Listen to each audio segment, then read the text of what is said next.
Likia sur Dieu aime aussi les Français, ça fait longtemps, mais aujourd'hui on se retrouve dans une nouvelle vidéo pour s'interroger ensemble sur la différence entre religion et relation.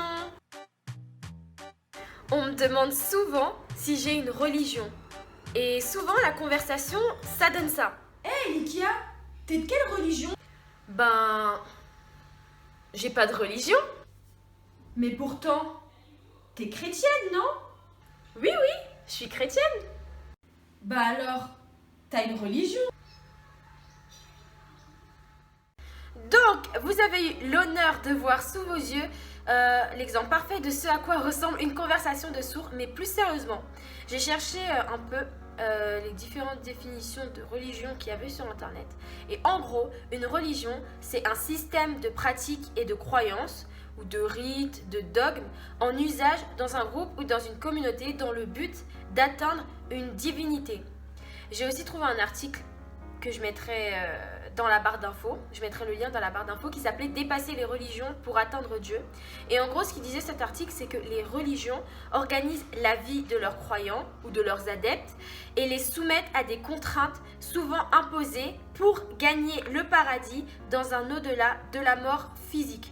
Donc en gros, une religion, c'est ce que les hommes doivent faire pour mériter le paradis, pour atteindre Dieu. On dit que lorsqu'on regarde sur internet ou dans le dictionnaire des synonymes du mot relation, on trouve des mots tels que contact, tels que rapport. Et en fait, le dictionnaire Le Robert définit la relation comme un rapport de dépendance entre des choses ou des phénomènes, ou un lien d'influence réciproque entre des personnes. En gros, une relation, c'est un lien entre des personnes.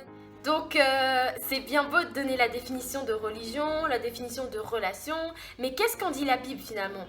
La Bible, elle nous dit trois choses. Enfin, elle nous dit plus de trois choses, mais là, on va parler de trois choses.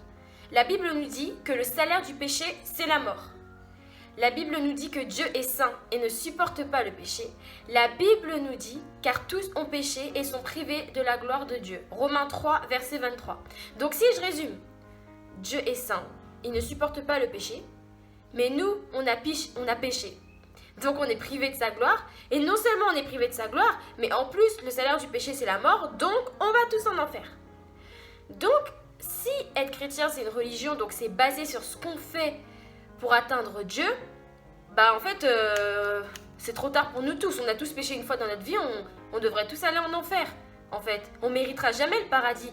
C'est trop tard. Ce que j'essaye de dire, c'est que la religion, c'est basé sur le principe du mérite. Si tu fais ci, tu vas en enfer, mais si tu fais ça, tu vas au paradis. Et finalement, on vit dans un monde qui marche au mérite. Si tu as des bonnes notes à l'école, je t'achète un nouveau téléphone. Si tu t'améliores aux entraînements, tu restes pas sur le banc de touche la prochaine fois. Si tu t'habilles comme ça, j'aurais plus envie de sortir avec toi.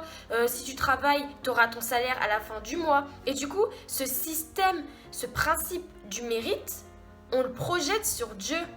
Mais ce qu'il faut comprendre, c'est que si Dieu marchait au mérite, on irait tous en enfer. On n'aurait pas d'espérance. Parce que pour que les portes de la vie éternelle, du paradis, nous soient ouvertes, normalement, il faudrait ne pas pécher. Parce que le salaire du péché, c'est la mort. Or, on peut avoir une espérance. On peut avoir la vie éternelle. Mais comment? C'est sûrement pas grâce à nos œuvres.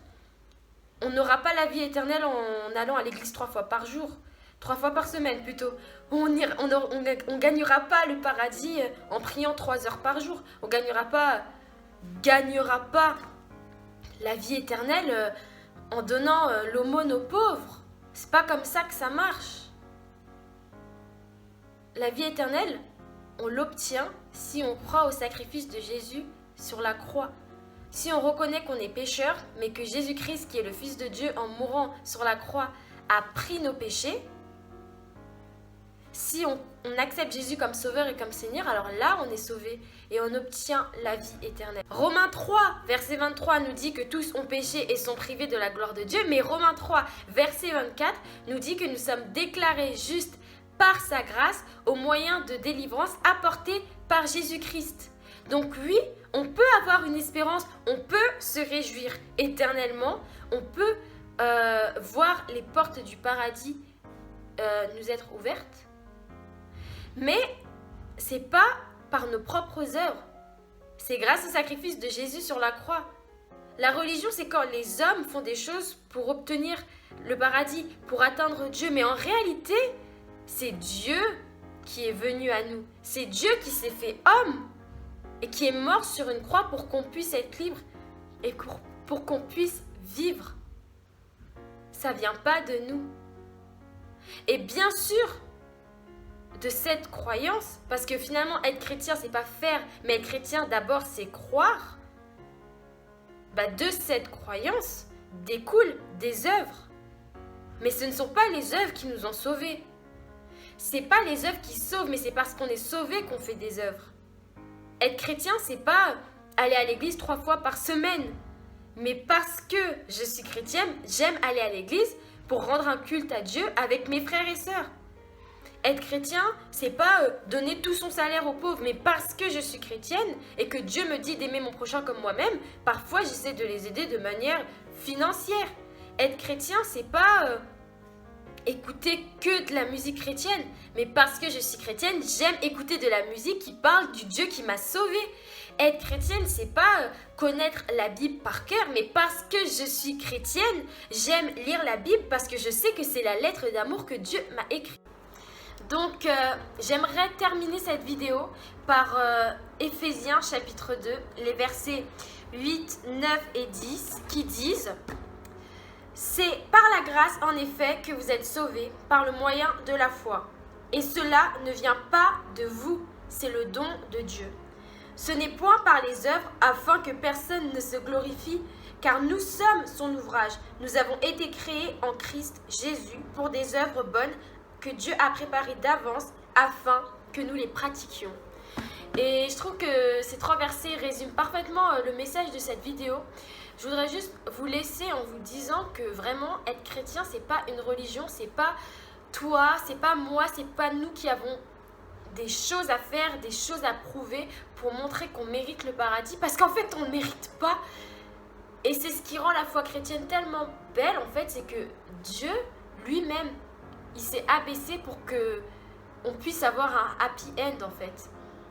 Et aussi, le deuxième message de cette vidéo, c'est que faire des bonnes œuvres, comme nous le dit le verset, bien sûr que c'est bien. C'est bien d'aller à l'église, beaucoup de fois. C'est bien de lire sa Bible, c'est même un devoir du chrétien. C'est bien de prier, c'est bien de prendre soin de son prochain. Mais il ne faut pas oublier pourquoi on fait les choses en fait. Il ne faut pas perdre la raison. On ne fait pas les choses pour obtenir quelque chose, pour mériter quelque chose.